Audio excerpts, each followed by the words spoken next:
Hola amigos, hoy abordaremos los procedimientos de diagnóstico de fallas eléctricas. Abordaremos el uso de equipos de prueba y los procedimientos necesarios para usarlos. También vamos a utilizar los diagramas eléctricos en estos diagnósticos. Y enseguida vendrá para ayudarnos Patrick Jay, que es el representante de servicios de la empresa e instructor del soporte técnico y de servicio, y una de sus especialidades son los sistemas eléctricos. Él va a darnos algunos datos y secretos sobre diagnósticos de sistemas eléctricos. Va a llegar en algunos minutos, aunque me parece que ya está llegando. Bueno, mientras tanto separemos algunas herramientas y algunos equipos necesarios que él va a utilizar. Hola Patrick.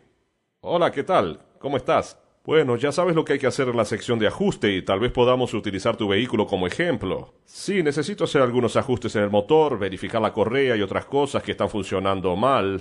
Muy bien, empecemos. Me parece bien. Vamos a hablar del problema. Dejé separados algunos de los equipos que me pedisteis para esta sección. Y Chuck y yo hemos preparado algunos vehículos para que enseñes a nuestros técnicos cómo aplicar diversas técnicas de diagnóstico de fallas. Todos esos vehículos tienen una orden de servicio simulada para que veas cuál es el problema. Eso está bien, ya que de nada sirve diagnosticar algo que no está roto y hay muchas técnicas que debemos abordar. Supongo que podemos terminar todo hoy y es mejor que empecemos ya. ¿Qué haremos primero? Bueno, vamos a empezar por las herramientas. Traje diferentes tipos de herramientas de prueba y equipos que puedes usar. Ya los vi, pero hay una herramienta que no está aquí y vamos a hablar sobre ella, y tal vez sea la más importante. ¿Y cuál sería? La estrategia. La estrategia es lo más importante para hacer la reparación. Es el abordaje o método que debemos seguir en un procedimiento diagnóstico. Cierto, y es un punto importante, pero tiene que estar exactamente aquí. Tienes razón, Eric. El primer paso en la estrategia es obtener el máximo de informaciones del cliente sobre la falla. Las preguntas pueden ser: ¿qué ocurre? ¿Eso ocurre constantemente? ¿Tiene que ver con la temperatura? ¿Ya ha ocurrido antes? ¿Ocurrió después de arreglar algo? Haga todas las preguntas posibles para informarse sobre las posibles causas de la falla y las condiciones de funcionamiento del vehículo. Las respuestas pueden dar una buena noción de cómo empezar el proceso diagnóstico. Es una buena información. Entonces el cliente dice que la falla empezó después de haber instalado un nuevo conjunto de bujías. En este caso, sugiero ver si, accidentalmente, no habrá puesto un conjunto de bujías no resistivas en el vehículo. Las bujías no resistivas pueden causar extraños problemas eléctricos. Esa estrategia está correcta. Escuche la queja, lo que el cliente diga resultará en una posible solución del problema. Empezando desde ahí, verificamos el tipo de síntomas primero y el próximo paso será la verificación de la queja.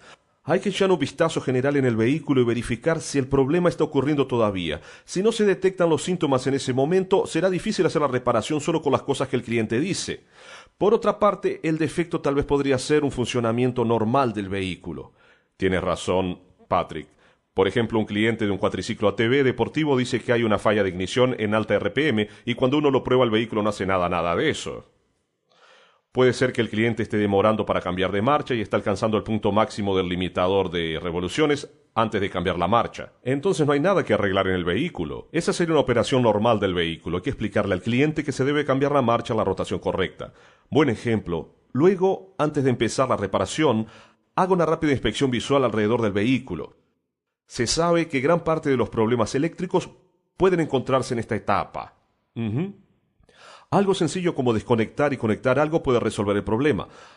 Ahora, todos los problemas de funcionamiento eléctricos pueden ser reducidos a un circuito básico que consiste en algún tipo de fuente de alimentación, una carga, un camino para la alimentación llegar a la carga y volver a la fuente, dispositivos de conmutación que conectan y desconectan la carga, y a veces dispositivos de seguridad para proteger el circuito como los fusibles, por ejemplo. Las pruebas eléctricas pueden dividirse en las de entrada y las de salida. Si sabemos cuál debería ser la entrada y sabemos cuál debería ser la salida, cuando hagamos las pruebas, si tenemos la entrada, deberíamos tener la salida también. Si tenemos la entrada, pero no la salida, entonces el componente de control está defectuoso. Por ejemplo, ¿tienes la batería y el circuito de iluminación simple que te pedí? Sí, aquí está. Gracias, no hay de qué. Este es un circuito simple eléctrico, compuesto por una lámpara, dos cables y una fuente de energía. Vamos a conectarlo. Aquí, y aquí, y aquí. Está compuesto por una fuente de energía, en este caso la batería, y los conductores o cables que conectan la fuente de energía a la lámpara, y la propia lámpara, Yo sé que la entrada de la lámpara es de 12 voltios positivos y 12 voltios negativos. Si tengo la entrada de la lámpara, entonces debería tener la salida de luz de la lámpara. Tenemos que acordarnos de que hay siempre dos conductores, el camino que sale de la fuente y el camino que vuelve a la fuente. Uno tiene 12 voltios positivos y el otro 12 voltios negativos. Cuando verifico la energía de los componentes, tengo que verificar siempre los dos conductores. Muchas personas automáticamente solo instalan una lámpara nueva cuando una se quema, antes de hacer cualquier prueba eléctrica. ¿No sería mejor solamente medir la tensión que llega a la lámpara antes de reemplazarla? Me parece que es mejor tener certeza de lo que es realmente necesario antes de reemplazarla. Y acuérdese, eso es lógica. El diagnóstico eléctrico es simplemente un proceso de eliminación. Eliminamos lo que está bien para determinar lo que está mal. Ahora vamos a realizar algunas pruebas y puede ser que no todas las especificaciones de esas pruebas estén descritas en algún lugar. Tienes razón, Eric. Algunas de las pruebas son de pura lógica. Comparando los resultados entre pruebas hechas en vehículos defectuosos y otras en no defectuosos, se pueden descubrir las especificaciones correctas de referencia. Estuvimos hablando sobre las herramientas hace un ratito, y me gustaría que terminaras de hablar de ello, y mientras tanto yo iré a hablar con Chuck para descubrir cuál es el problema de los vehículos. ¿Puedes continuar entonces ahora tú? Sí, claro, ya voy a empezar. Muy bien, suerte, gracias igualmente. La primera herramienta que voy a mostrarles son los manuales de servicio y las publicaciones con las especificaciones. En dichas publicaciones se encuentra la mayoría de las especificaciones que son necesarias para las pruebas. Dentro de los manuales de servicio, en la contraportada, se encuentran los diagramas eléctricos que son su mapa de diagnósticos. Con ellos puedo encontrar cosas como los colores de los conductores, la localización de los conectores de los terminales, la localización en el vehículo de ciertos componentes y conectores y los caminos que la energía eléctrica sigue hasta llegar a esos componentes. Aunque hayan diferentes diagramas, ellos son bastante semejantes. Si se sabe cómo utilizar uno, se sabrá cómo utilizarlos a todos. Aquí hay otra herramienta. Es probable que la herramienta que más voy a utilizar para ejecutar los diagnósticos se llama multímetro digital. Puede ser utilizado para verificar la alimentación de tensión y el consumo eléctrico de un circuito. Puede usarse también para medir la resistencia y para medir el amperaje de ese circuito. También sirve para verificar diodos y la continuidad de los cables también. Hay diferentes tipos de multímetros. Aquí hay algunos modelos sobre la mesada de trabajo. Para aprender a usarlos correctamente, utilizaremos uno. Los demás son generalmente muy semejantes. Vamos a echar un vistazo en este multímetro. Para usarlo se debe girar este selector hasta la posición deseada. En la primera posición puedo medir la tensión de la corriente alternada. Vean este botón en el centro del display. Sirve para cambiar el ajuste del medidor. Cuando lo giro se puede ver el movimiento del punto decimal. Lo cambio para el valor determinado en las especificaciones. Es muy importante hacerlo, especialmente si se están realizando verificaciones de tensión de salida en el estator de ignición. El medidor está en el modo automático. Si no fuera así, con la rapidez en que la máquina arranca, el medidor no podría actualizarse rápido lo suficiente como para hacer una lectura exacta. El medidor mostraría en el display solamente OL o fuera de límite, y eso llevaría a un diagnóstico incorrecto. Aquí viene Chuck con el primer vehículo de prueba. Es una buena oportunidad para mostrarles cómo es que funciona el multímetro. En esta simulación de ejemplo, probaremos la bobina generadora de ignición.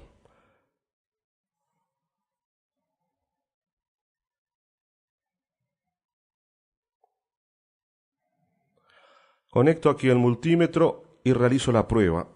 Para evitar daños en los terminales, una buena idea es hacer algunas puntas de prueba como esta. Las podemos fabricar con algunos terminales de componentes eléctricos descartados. Desconecto este conector. Inserto estas puntas en los terminales apropiados y verifico si cumple con las especificaciones. Hay que verificar también el terminal y su localización antes de llegar aquí. Conecto las pinzas cocodrilo en las puntas del medidor y giro el selector hasta la escala de corriente alterna. La especificación para la salida de señales de la bobina generadora es de 15 a 30 voltios, en la escala de 0,0 voltios de tensión alterna. Aquí solamente giramos el medidor y luego al encender el motor manualmente la lectura será OL, que significa fuera del límite.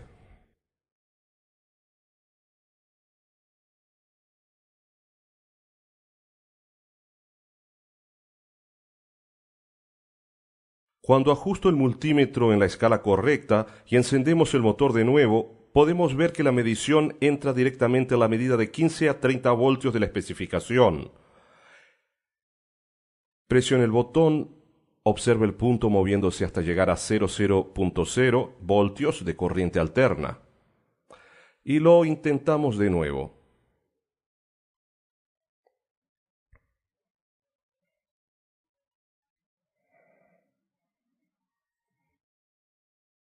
De esta forma vemos la importancia de seleccionar la escala del medidor correctamente. Ahora lo desconecto porque esta máquina ha pasado la prueba. El problema estaba en el conector de salida de la bobina generadora de ignición.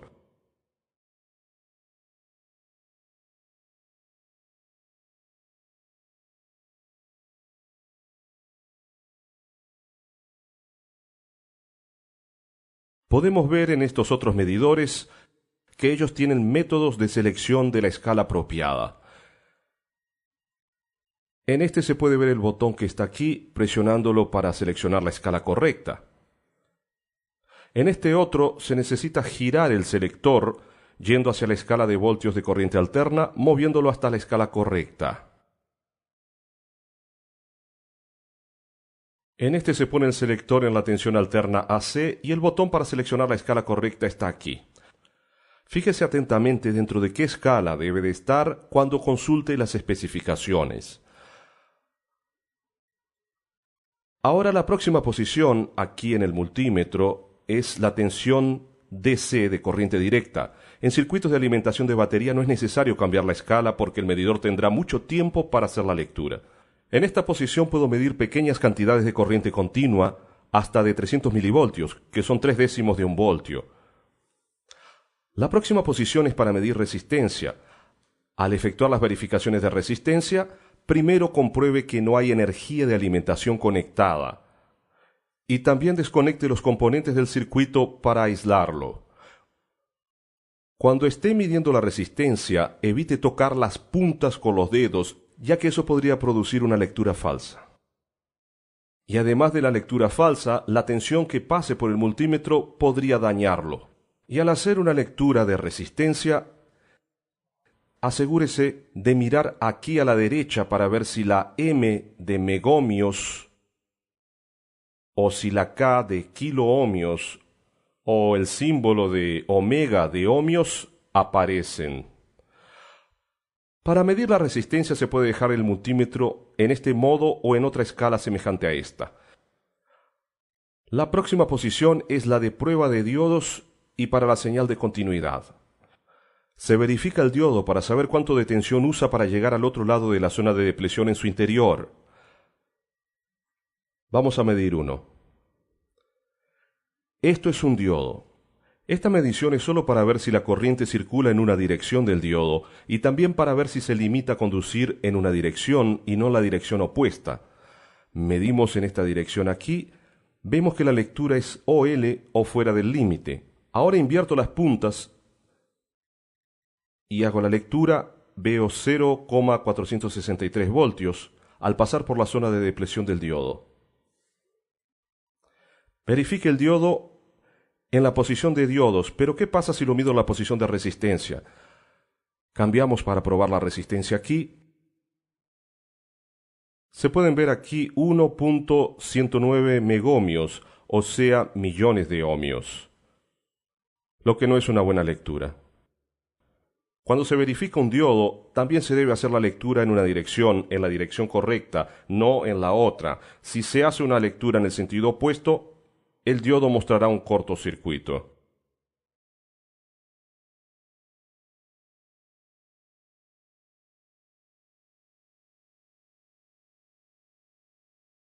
También puede usarse una señal sonora de continuidad. Por ejemplo, quiero probar la continuidad de un conductor a lo largo del vehículo, pero no puedo ver el display por la posición en la que está el medidor. Bueno, entonces puedo verificar el conductor oyendo un bip como este. La otra cosa que tenemos que acordarnos de hacer es que mientras el medidor esté en esta posición, nunca se lo puede usar para verificar la resistencia. Primero, la lectura está en tensión y no en ohmios, y la tensión y amperaje del medidor en este modo puede dañar un circuito electrónico como el que hay dentro de un MPM. Aquí vemos las posiciones para verificar el amperaje, tanto la corriente directa como la corriente alterna. No se olvide, no hay que usar más de 10 amperios o arriba de 300.000 amperios. Eso quemaría algunos fusibles. Para probar los fusibles usando simplemente el multímetro, ponga el medidor en la medición de resistencia y use la punta positiva, es esta roja, póngala en este orificio, se puede leer 00.1 y en este otro orificio podemos leer 5.7. Si el fusible de 10 amperios está bien, se tiene una lectura de más o menos 0.2 ohmios, ha marcado 0.1 y eso es bueno. En la posición de 300 miliamperios, lo especificado es 5.6 ohmios y ha marcado 5.7, entonces aquí también está bien. Si la lectura es OL, el fusible está quemado. Aquí es donde van las puntas de prueba del medidor. El conductor negro, que es el negativo, va aquí, en este lugar común. Para hacer verificaciones de tensión y resistencia, el conductor rojo va aquí. Si quiero hacer una prueba de corriente, pongo el conductor rojo aquí o aquí, dependiendo de lo que quiero verificar, ya sea con menos de 10 amperios o menos de 300 miliamperios. Ahora ya conocemos algunas pruebas básicas que pueden hacerse, tales como tensión, amperaje y resistencia. Vamos a ver cómo podemos aplicar esas pruebas en un circuito básico. Hay algunos tipos de problemas que pueden ocurrir en un circuito eléctrico. Vamos a analizar cada uno de ellos y ver cómo podemos analizarlos. Los problemas diferentes que se pueden encontrar incluyen, entre otras cosas, circuito abierto, cortocircuito y una resistencia parasitaria. Ah, gracias, Chuck. Chuck me trajo la orden de servicio de esta máquina. Aquí dice que la luz de freno no funciona. Vamos a necesitar algunas herramientas para ello. Iré a buscarlas y enseguida las repararemos. Ok, el primer procedimiento de diagnóstico es verificar si la luz no funciona. Este es un sistema de corriente alterna, para que las luces no se apaguen como con la corriente directa. Para encenderlas yo tendría que hacer arrancar el motor, no quiero llenar el taller con humo, entonces voy a mostrar un pequeño secreto para alimentar un sistema completo con tensión DC. El primer paso es desconectar el magneto de carga de la batería. Si no se hace esto, el magneto se dañará seriamente con la tensión de la batería. El próximo paso es desconectar el regulador de tensión. Ahora vamos a examinar el esquema eléctrico. Vemos aquí el regulador del rectificador. Hay un conductor amarillo del regulador del rectificador que alimenta el sistema eléctrico. El conductor amarillo y negro también alimenta el sistema eléctrico y todos estos accesorios. Se puede ver también que estos dos conductores van hacia el magneto. Acuérdese de que si no lo desconecto hará un cortocircuito y se dañará el magneto. Estos dos conductores amarillo y negro alimentan todos los componentes. Suministrando corriente directa a estos dos conductores puedo alimentar todo el sistema eléctrico. Seguidamente utilizaremos una batería de 12 voltios y estos fusibles tipo puente para hacer la conexión al vehículo. Hay dos tipos diferentes que pueden utilizarse. Aquí se ven los terminales hembra. La alimentación será hecha a través del terminal principal aquí dentro. Y en este caso se usa uno para el regulador.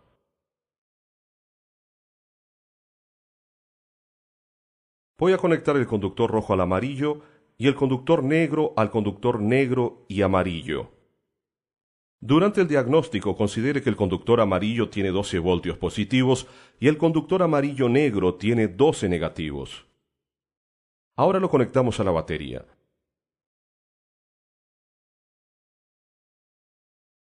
Entonces se puede ver que cada parte está alimentada, faroles, medidores, todo. Ahora vamos a examinar la luz de freno. Se puede ver que las luces están encendidas, pero no se ve la luz de freno. Veamos el diagrama eléctrico de nuevo. Observando primero la parte inferior aquí, Ok, ignición, alimentación e interruptor de arranque, iluminación. Ok, ahora voy a buscar aquí, aquí está la luz trasera y veo que la luz de estacionamiento que está funcionando tiene un conductor amarillo y negro y uno amarillo. El amarillo y negro también sirve para la luz de freno. Como la luz de estacionamiento funciona, puedo suponer que está bien. Ahora tengo un conductor blanco y si lo sigo, llega hasta este interruptor de freno. Y del otro lado del interruptor de freno está el conductor amarillo. De este lado puedo considerar la falla de la lámpara, uno de esos conductores o conectores. Tal vez no haya energía para este interruptor. Bueno, en un diagnóstico uso siempre las pruebas más fáciles primero, y en este circuito es mucho más fácil llegar al interruptor de luz de freno.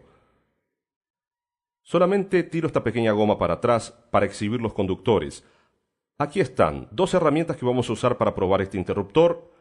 Una es el multímetro y la otra es la lámpara de prueba de 12 voltios. Voy a usarlas para ver si hay un circuito abierto en estos interruptores. Ahora vamos a hablar sobre el circuito abierto y circuito cerrado o completo. Un circuito completo es aquel en el que los electrones que salen de la fuente de energía tienen un camino completo para salir de la fuente y para volver a ella. Todos los electrones que dejan la fuente de alimentación deben ser capaces de volver a ella, si no, no salen. Si por algún motivo el circuito queda abierto, el componente no va a funcionar. A veces, un circuito puede estar abierto a propósito, como en el caso de este interruptor. Abrimos el circuito para interrumpir el flujo de electrones hacia el componente. Y en otro caso puede ocurrir que no lo querramos. Eso es cuando tenemos un conector desconectado o un terminal que está mal, o si no un conductor que está roto. Cuando el circuito está abierto de un lado del interruptor, tenemos 12 voltios y del otro lado tenemos 0 voltios de potencial. Vamos a mostrar primero una lámpara de prueba. Conectamos uno de los conductores al lado negativo de este interruptor y nos fijamos si se enciende cuando toco el lado amarillo. Ahí está, muy bien, se encendió. Tenemos 12 voltios aquí. Ahora del otro lado no se ve nada. Si el interruptor estuviera cerrado tendríamos 12 voltios también y la lámpara de prueba se encendería. Acciono el freno para ver si la lámpara se apaga. Bueno, esto no está bien, porque demuestra que el interruptor está abierto. La luz se debería encender si la corriente pasara por ella. El interruptor debe estar fallado. Con el multímetro la prueba es un poco diferente. Primero, ¿qué tensión muestra el multímetro? El multímetro muestra una diferencia de potencial. Por ejemplo, a través de este interruptor, el potencial de un lado es de 0 voltios y del otro lado es de 12 voltios. El medidor lee la diferencia, en este caso son 12 voltios. Si mido a través del interruptor, cuando oprimo el freno, debe bajar para aproximadamente 0, y en este caso no baja, por lo tanto sé que el interruptor está abierto. Para tener certeza haré un puente en el interruptor para ver si la lámpara se enciende.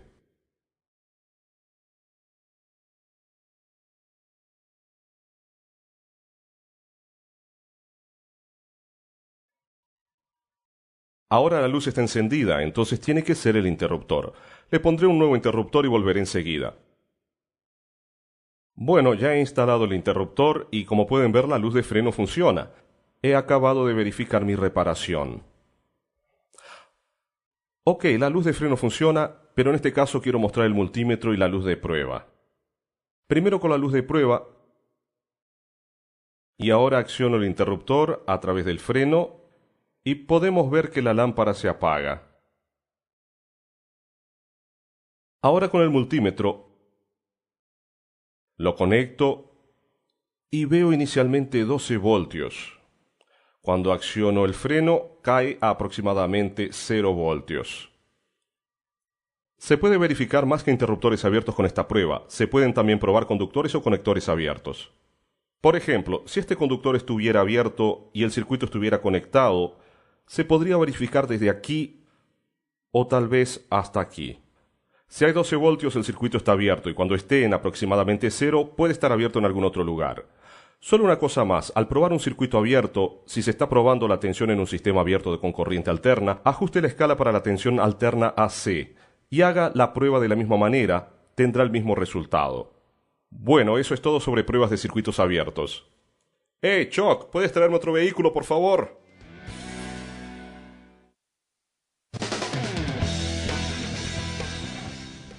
Gracias, Shock.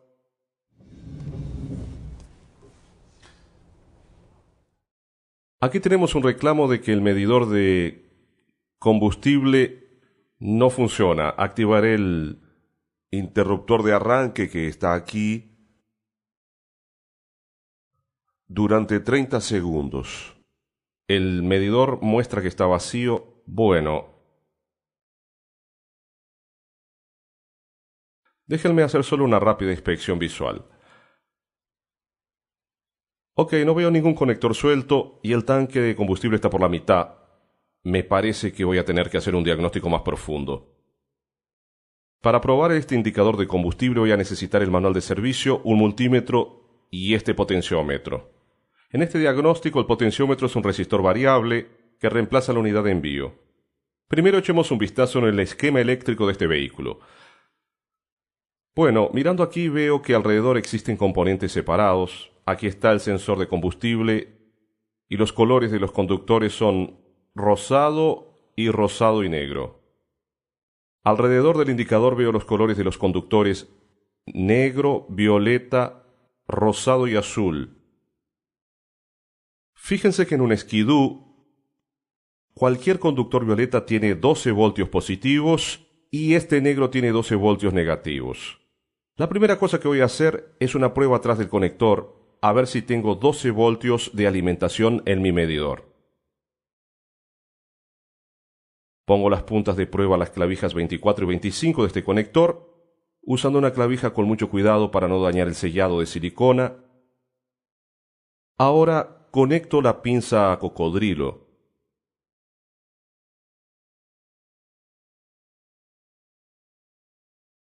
Y aquí está la posición de corriente directa.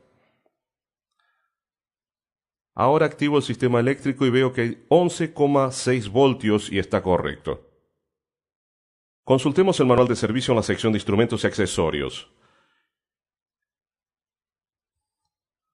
Este gráfico muestra el nivel de combustible en milímetros y en comparación con la resistencia de la unidad de envío. Vemos que va desde un tanque lleno 0 ohmios hasta un tanque vacío con más o menos 90 ohmios. Lo primero que haré es ver cuánto combustible hay en el tanque. Lo mediré.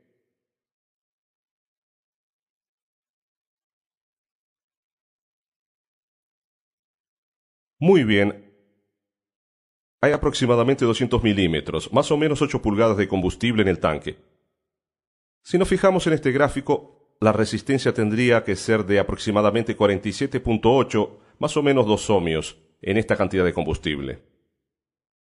En este caso, cuando el medidor esté funcionando, voy a usar el potenciómetro y lo configuro en aproximadamente 47,6. Y entonces conecto aquí las puntas en resistencia.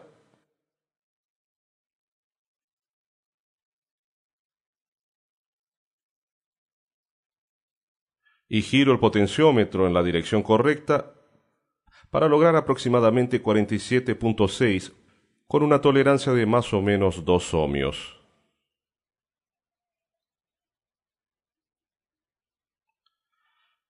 Quedó en aproximadamente 49 ohmios, más o menos lo que necesitamos. Ahora lo conectaré al medidor y para eso voy a usar 2 clavijas.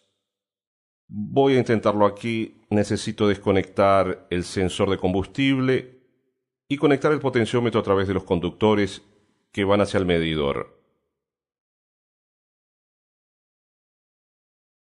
Ahora conecto el potenciómetro a estos 2 conductores y ahora activaré el sistema eléctrico. Voy a apretar el botón de arranque, activando el sistema de nuevo. Y ok, ahora tengo combustible en el tanque. Esto demuestra que probablemente hay un problema en la unidad de envío. Voy a verificar entonces la resistencia de la misma. Muy bien, ahora necesito el multímetro para medir la resistencia. Lo ponemos aquí arriba y lo ajustamos en la posición de resistencia, mientras mido en los terminales de la unidad de envío. La lectura SOL o sea, fuera del límite. Me parece que necesito reemplazar el sensor. Luego de verificar la reparación de este vehículo, estará listo para volver al agua. Este potenciómetro puede ser usado de la misma manera en otros instrumentos y accesorios como el BTS y también el sensor de temperatura. Por más informaciones, consulte el diagrama eléctrico y la sección correcta para cada servicio. Para comprar un potenciómetro, busque un distribuidor local de piezas electrónicas o use el potenciómetro de volumen de una radio. Y una cosa más sobre el uso del potenciómetro. Al probar el medidor en el sistema de corriente alterna del Skidoo, basta conectar el medidor entre el conductor de señal del medidor y el conductor amarillo y negro. Y esto es todo sobre pruebas del medidor. Y justo a tiempo, ahí viene Chuck con otro vehículo.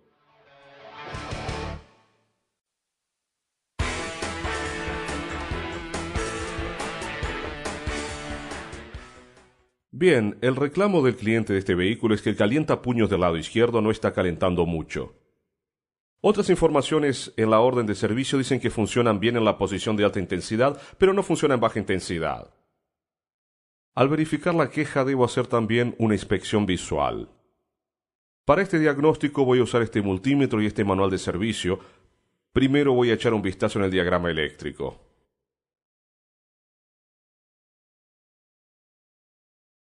Ok, voy a buscar en la parte anterior hasta encontrar la sección de calentamiento del motor. Viniendo por el calentador del puño izquierdo y subiendo por aquí, veo el interruptor de calentamiento del puño, que es alimentado por el conductor amarillo. El interruptor de calentamiento alimenta un conductor de color naranja-negro y un conductor naranja. Bajando por aquí voy a los interruptores de calentamiento izquierdo y derecho. Entonces en este caso supongo que el interruptor del calientapuños está correcto porque el interruptor en el lado derecho está funcionando. Uno viene para este lado por los conductores naranja y naranja-violeta.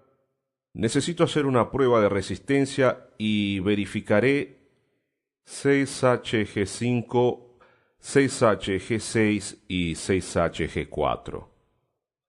Ahora tengo que consultar el manual de servicio en la sección de pruebas eléctricas para ver cuál es el valor de la resistencia. Busquémoslo en la sección de pruebas eléctricas.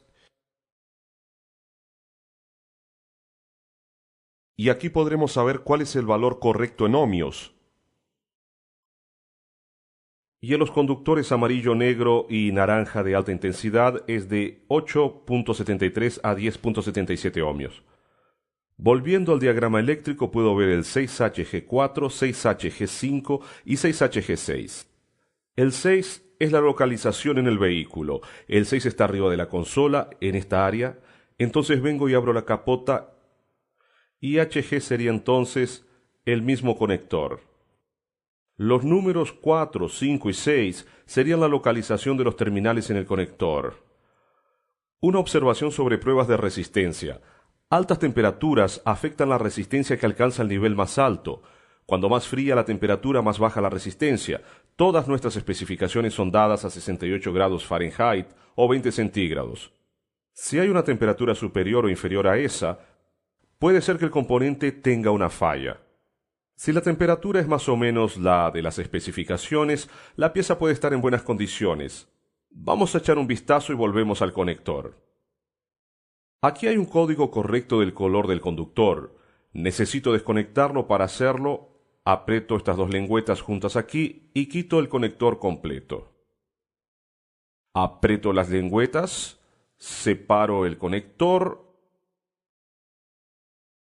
y ahora voy a medirlo. Necesito el multímetro. Muy bien, aquí lo tengo. Y lo ajustamos para medir resistencia.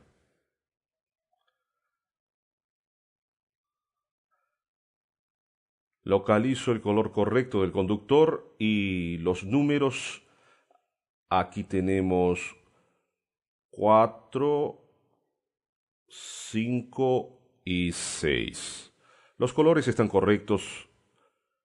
Primero lo conecto entre los conductores amarillo-negro y naranja-violeta.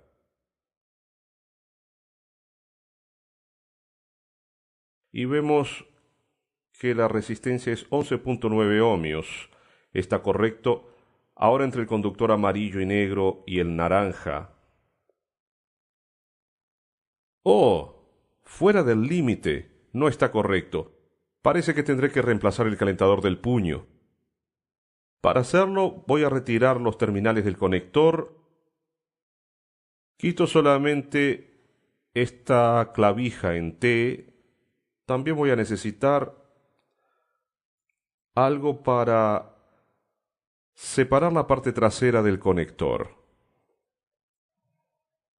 Y ahora sencillamente pongo hacia atrás estas dos extremidades de este lado para exhibir la parte trasera del conector. Entonces tomo el conductor y lo tengo un poco. Luego uso la clavija en T en la parte delantera y deslizo el terminal hacia abajo. Delicadamente alejo la traba y entonces quito el terminal desde la parte trasera del conector. Tenga cuidado para no hacer presión hacia abajo con la clavija en T, de lo contrario no logrará alejar el terminal. Al reemplazar el calentador del puño hay que poner los terminales de vuelta, entonces se verifica la reparación y se podrá volver a la nieve muy rápido. Y la última cosa, para controlar un poco el calor de los puños, hay que rellenar las extremidades del puño con espuma expansiva. La espuma va a aislar las extremidades del puño. Bueno, aquí terminamos esta parte sobre el puño. Veamos qué más Chuck nos ha preparado.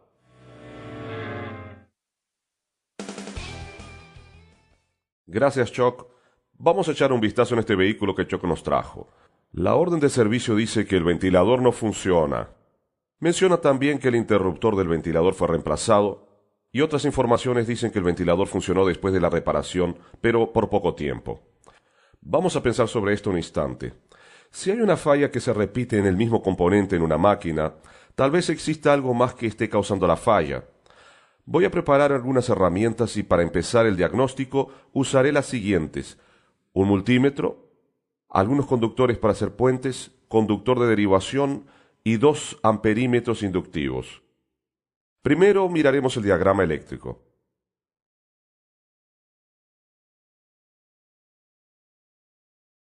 Muy bien. Aquí está el ventilador. En la parte inferior tenemos un conductor negro y si sigo en esta dirección veo que va directamente a masa. Si llego hasta la parte superior del motor del ventilador, veo un conductor negro y marrón que va al interruptor y después a un conductor marrón y blanco. Hay un fusible de 15 amperios y siguiendo a lo largo y hacia arriba, aquí, hay un conductor rojo y violeta que va desde aquí hasta el interruptor de ignición. Aquí puedo ver que con el interruptor encendido él se conecta a un conductor rojo aquí que pasa a través de un fusible de 25 amperios y entonces se conecta directamente a la batería. Observando el circuito puedo decir que el motor está conectado a masa constantemente y que mientras la llave esté conectada habrá alimentación en el interruptor del ventilador. Entonces cuando el interruptor se cierra el circuito está completo y el ventilador gira. La primera cosa que haré es verificar el fusible.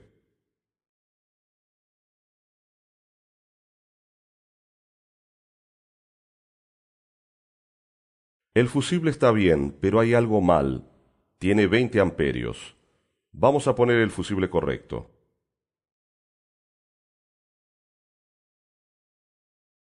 Ok, ahora voy al interruptor del ventilador y verifico rápidamente los colores de los conductores. Ok, están correctos. Ahora desconecto el interruptor.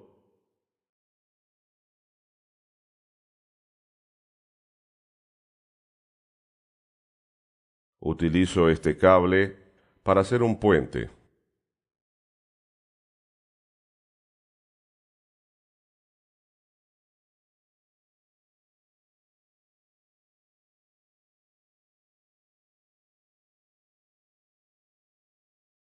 El motor no debería parar con la conexión del puente. Veamos el fusible nuevamente.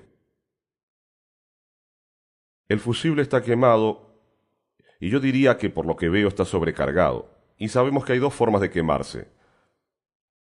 Una es la sobrecarga y la otra el cortocircuito. En un circuito sobrecargado el amperaje de consumo está solo un poco por encima de la tolerancia del fusible. Este es un fusible de 15 amperios, entonces debe haber llegado a 16 o 17 amperios y entonces se derritió. En este circuito puede ser que el motor esté consumiendo mucho amperaje. En otro circuito puede ser que alguien haya instalado demasiados accesorios. Este es un fusible en cortocircuito. Un cortocircuito es un camino directo entre ambos lados de la batería, como cuando un conductor sin aislación toca el chasis, por ejemplo. El amperaje total de la batería circula a través del conductor y el elemento del fusible explota. Cuando esto ocurre, se crea un revestimiento oscuro en el interior del fusible. Vean que aquí hay un fusible sobrecargado y el otro es un fusible cortocircuitado. Es posible que el interruptor del ventilador se haya transformado en el fusible, porque fue más exigido. Recuerde, cuanto más amperaje, más calor.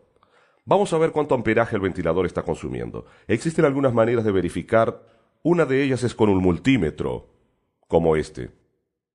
Hay que tener cuidado al mirar el medidor. Aquí dice que hay 10 amperios. Aunque este medidor pueda llevar a un momentáneo aumento arriba de 10, sé que este motor está quemando un fusible de 15 amperios. Hay una gran posibilidad de que al usar este medidor se queme el fusible. Hay que usar un método diferente para probar el amperaje entonces. Este es un medidor inductivo de corriente alterna. Se utiliza para verificar el amperaje hasta aproximadamente 100 amperios. No hay mucha exactitud, pero proporcionará una lectura muy aproximada. Al verificar el amperaje, el circuito debe estar en funcionamiento. Instalaré este fusible de 20 amperios provisoriamente y enseguida haré un puente en el interruptor.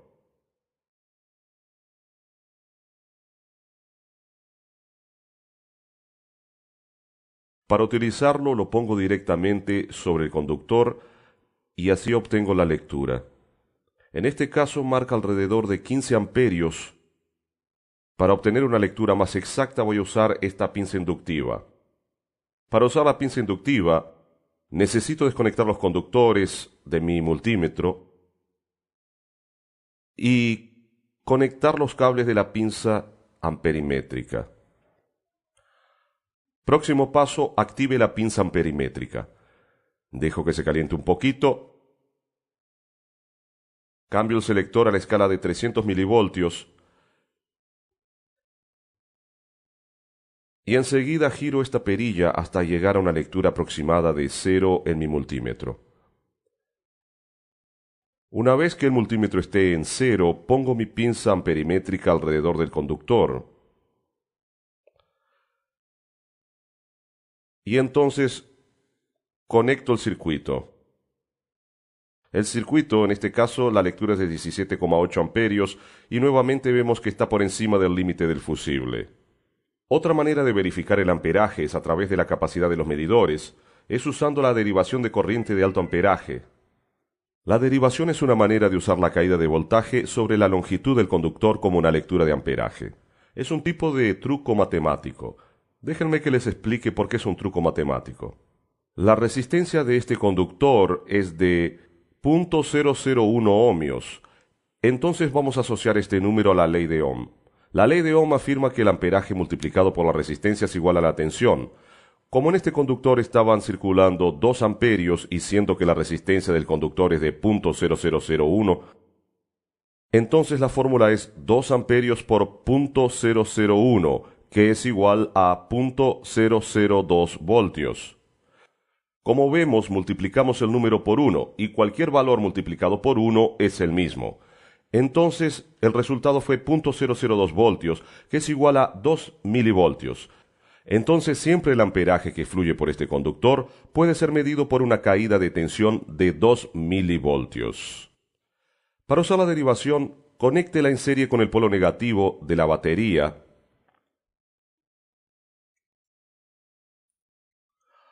Primero hay que retirar el cable negativo de la batería.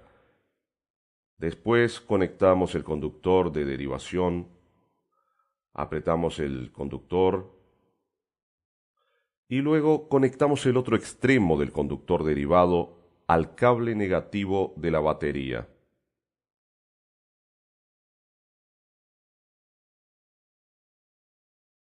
Apretamos los conductores. Luego de haberlos conectado al conductor de derivación, giro el selector a la posición de milivoltios.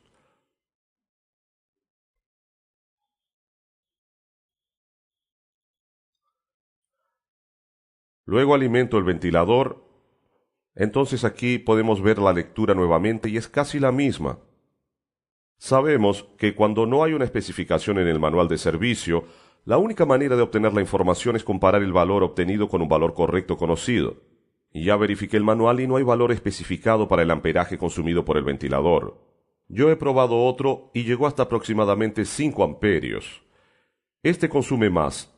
Entonces reemplazaré el motor y el interruptor del ventilador, verificaré si la reparación quedó bien y el vehículo podrá volver a circular.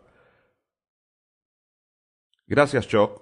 ¿Qué estás haciendo? ¿Modificando un par de zancos? Otra orden de servicio. Mientras Chuck prepara todo, echaré un vistazo en el otro vehículo.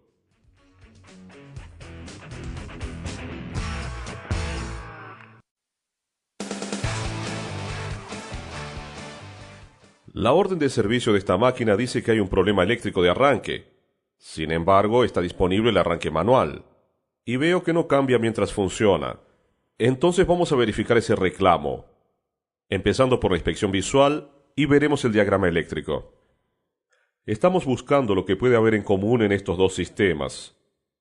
Está aquí entre el interruptor de cambio y el interruptor de parada y arranque. Entonces la conexión a masa también es común aquí. La masa también es común al velocímetro, por lo tanto, cuando la conexión a masa está abierta, el velocímetro no funciona, pero la prueba he observado que el velocímetro funcionaba muy bien.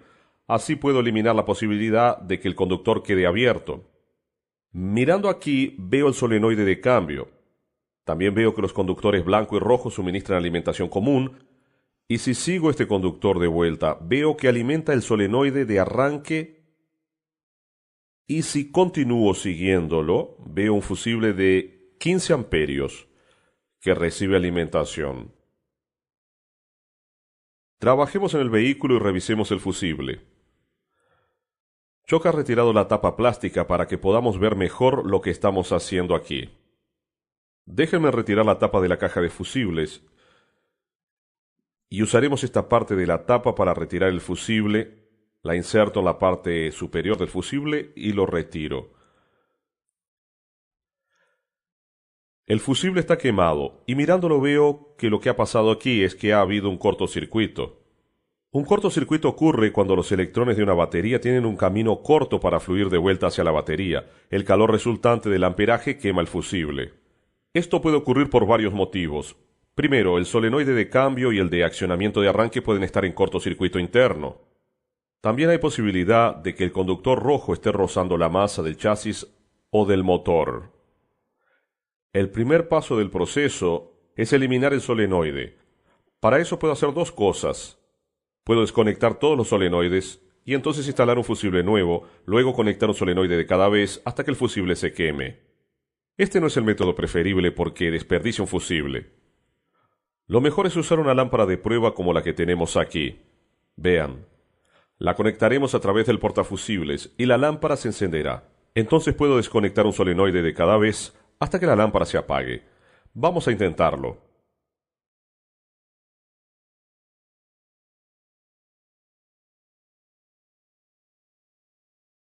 Ok, con este adaptador instalado, voy a conectar esta lámpara de prueba. Si hay un cortocircuito, la lámpara se encenderá. Si no, la lámpara sigue apagada. Si no pasa nada, entonces desconectaré el solenoide aquí adelante, el solenoide del embrague, y luego vendré aquí a la parte de atrás, justo aquí, y desconectaré el solenoide del cambio. Bueno, con todos los solenoides desconectados, la lámpara sigue encendida. Esto es causado por un cortocircuito en la conexión a masa en algún lugar del manojo de cables. La pregunta es, ¿dónde está el cortocircuito? Para eso, voy a usar este localizador de cortocircuitos. Consiste en un pequeño disyuntor de 10 amperios y este amperímetro inductivo. En un conductor en cortocircuito, una gran cantidad de electrones fluye a través del conductor hacia el punto de contacto. Luego vuelve a la batería por medio del chasis o del bloque del motor. El flujo normal de electrones nunca va hacia los componentes. Al usar un localizador de cortocircuito, instale primero el disyuntor en la posición del fusible. Se va a activar una gran red de electrones en ese punto y el disyuntor sube. Cuando el disyuntor se enfría, se cierra nuevamente. Cuando aparece un nuevo flujo, el disyuntor se abre nuevamente. y ese proceso sigue continuamente. Entonces este amperímetro inductivo pasa lentamente por el manojo de cables, algo más o menos así. Desconecto la lámpara de prueba. Ahora conectaré el disyuntor de esta forma. El disyuntor del circuito está abierto. Utilizo el amperímetro inductivo y lo pongo en diferentes partes del manojo de cables. Y se puede ver que cada vez que el disyuntor se cierra, queda en puente. Pero ese es un proceso lento y necesito esperar que el disyuntor se autoajuste cada vez. Y eso lleva algunos segundos. La aguja salta, sigo a lo largo del manojo de cables y paro en cierto punto, donde se escucha un clic o donde el amperímetro se ajusta. Se puede ver que aquí ya no se mueve. En este punto no se mueve, pero si vuelvo hasta aquí, necesito esperar hasta que la aguja salte. Espero algunos segundos para que el amperímetro se ajuste, porque el disyuntor tiene que reiniciar, pero puede ocurrir que la aguja siga saltando. Entonces voy a cortar estos dos forros y voy a verificar el daño, y no me gusta la apariencia de esta parte del manojo de cables aplastado. Entonces voy a cortar estos dos forros y voy a verificar el daño en el conductor. Ok, aquí está bien. El conductor estaba tocando el chasis justo aquí. Ahora con un localizador de cortocircuito puedo localizar un cortocircuito en un manojo de cables o abajo de una alfombra plástica o en cualquier otro lugar. Luego solo tengo que reparar este conductor y esta máquina queda lista. Eso es todo sobre localización de cortos.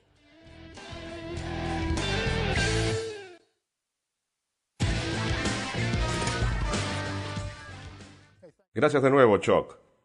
La orden de servicio de este vehículo dice que el motor gira muy lentamente en el arranque eléctrico, y más informaciones en la orden de servicio dicen que el motor gira mejor en el arranque manual. También afirman que la batería fue reemplazada. Ya verifiqué la queja del giro lento e hice una rápida inspección visual. Vi que Chuck retiró lo necesario para que podamos tener una visión mejor del compartimiento del motor, como pueden verlo. Y para esta reparación utilizaré este multímetro. El primer paso es verificar las condiciones de la batería. Primero mido la tensión básica y luego verifico los giros del motor por más de 10 segundos. Durante 10 segundos la tensión no puede bajar menos de 9.6 voltios. Conecto estas pinzas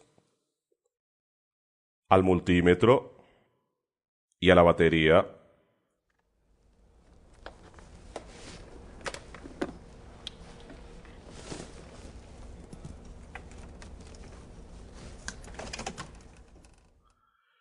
Este es un sistema de corriente directa, entonces vamos a poner el selector del multímetro a la tensión DC.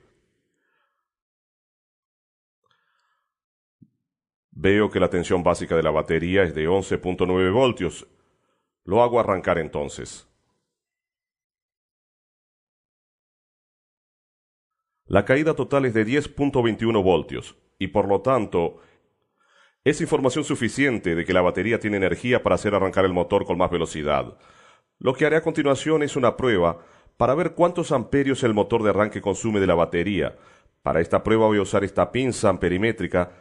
Simplemente la pongo sobre la batería y enciendo el motor.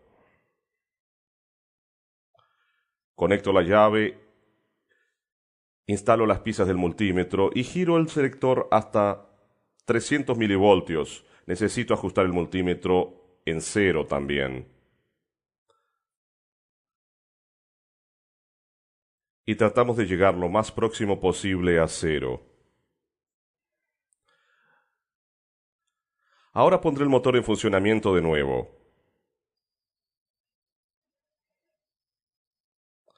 Veo que en esta máquina el consumo es de aproximadamente 7 amperios, lo que es una buena lectura. La caída de tensión del arranque varía de un motor a otro. Por ejemplo, el motor con valores más altos de compresión va a drenar más amperaje. En esta máquina, digamos, hay más de 100 amperios. Sospecho que hay un problema en el motor de arranque. Está correcto, la batería está bien y el motor de arranque no tiene mucho consumo de amperaje. En este vehículo, creo que lo que puede haber es una excesiva resistencia parásita. Sabemos que la presión eléctrica o tensión se gasta a lo largo del circuito. Cada unidad de resistencia, ya sea el mismo conductor o el dispositivo eléctrico conectado, consume alguna parte del impulso eléctrico. Cualquier tipo de circuito siempre tiene una cantidad normal de resistencia. Cualquier circuito eléctrico tendrá una cierta resistencia. Incluso el mismo conductor impide el flujo de electrones.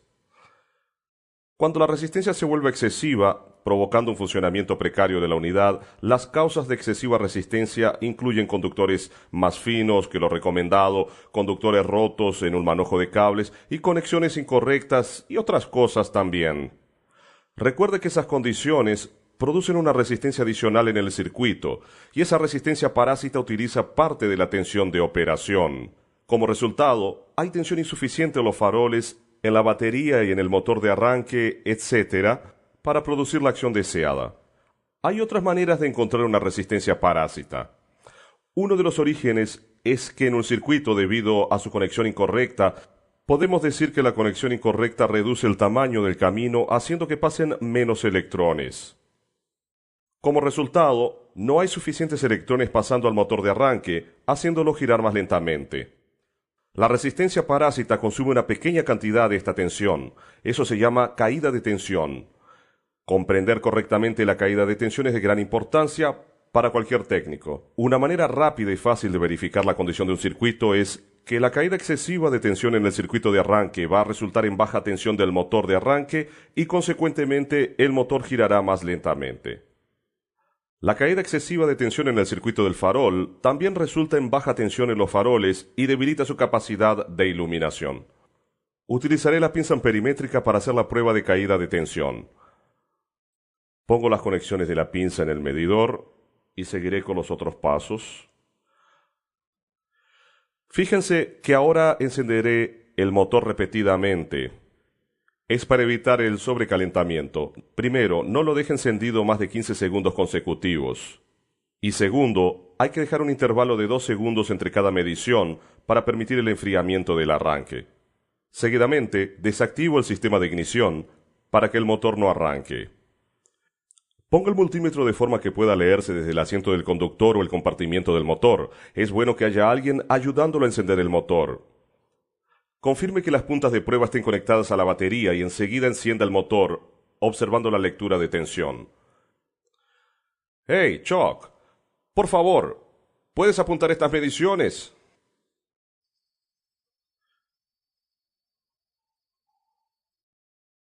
Tenemos 10.2. ¿Lo apuntas? Observando la polaridad, conecte las puntas de prueba en el terminal positivo de la batería y también en el relé de arranque, como lo vemos.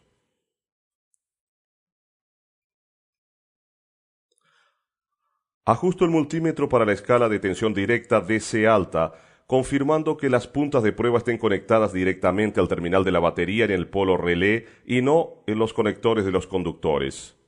Entonces enciendo el motor y apunto la caída de tensión en el conductor del arranque.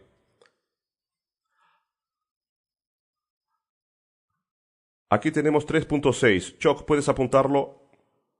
Y ahora, observando de nuevo la polaridad, conecto las puntas del voltímetro en todos los polos del relé de arranque. Así.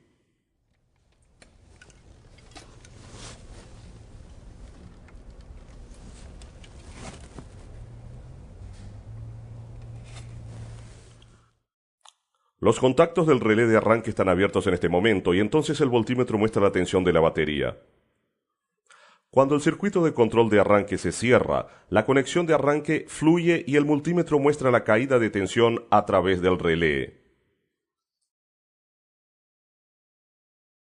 Es 3.2, apúntalo, Chuck. Ahora conecte las puntas de prueba en el arranque. Así, conectamos esta de este lado y esta otra de este otro. Compruebe que el conductor negativo tenga buen contacto con la carcasa del arranque. Esta conexión mide la tensión en el motor de arranque. Enciendo el motor y anoto la tensión.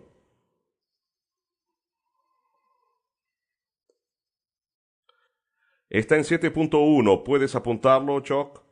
Esta debe ser la mayor caída de tensión en el circuito, pues es el componente que exige más tensión para funcionar. Ahora conecto los conductores de prueba a la carcasa del motor de arranque y en el polo negativo de la batería. Conecto este que fue a la carcasa y este otro en el conector negativo de la batería. Muy bien. Ahora encienda el motor y registre la caída de tensión en la parte de masa del motor de arranque.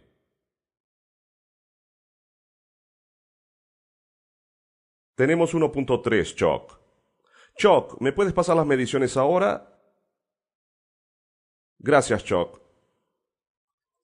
Ahora veamos las caídas de tensión. Si tenemos .136 y .13, está bien. Es una caída normal. Pero en el motor de arranque logramos solamente 7.17 y esto no está correcto. Si nos fijamos aquí en el solenoide, está consumiendo 3.16 voltios y esto no está correcto. Esto es una indicación de que hay excesiva resistencia parásita en el mismo solenoide. Todo lo que tenemos que hacer es reemplazar dicho componente y esta máquina estará de vuelta a la carretera luego que verifiquemos la reparación. Medir la caída de tensión del circuito de arranque, como lo hicimos, es una excelente técnica para evaluar y analizar el funcionamiento del sistema de arranque. Y esto es todo sobre pruebas de caída de voltaje. Tengo buenas noticias, Patrick. ¿Qué es lo que pasa? Felicitaciones, has acabado. Bueno, de nada. Gracias por descubrir las causas de estos problemas y mostrar a nuestros técnicos cómo se hace un adecuado diagnóstico de fallas eléctricas. Ha sido un gusto para mí, Eric. Sé que el diagnóstico eléctrico es un área en la que muchos técnicos tienen dificultades. Acuérdense de usar bien el tiempo, no se quede inmóvil, piense cómo el circuito funciona, analice con cuidado los esquemas eléctricos y use la mejor estrategia que pueda. Es un buen consejo, Patrick. Recuerde que el diagnóstico eléctrico es un gran proceso de eliminación. Se elimina lo que está bien para determinar lo que está mal. Verifique las entradas y salidas antes de reemplazar cualquier componente. Y acuérdese, si hay entrada, tiene que haber salida. Te agradezco mucho que hayas venido, Patrick. Yo vine a este taller a cumplir una misión y ahora me quedaré a limpiar todo esto. ¿Qué te parece? Eso me ha gustado mucho. Gracias. Cerraré esto.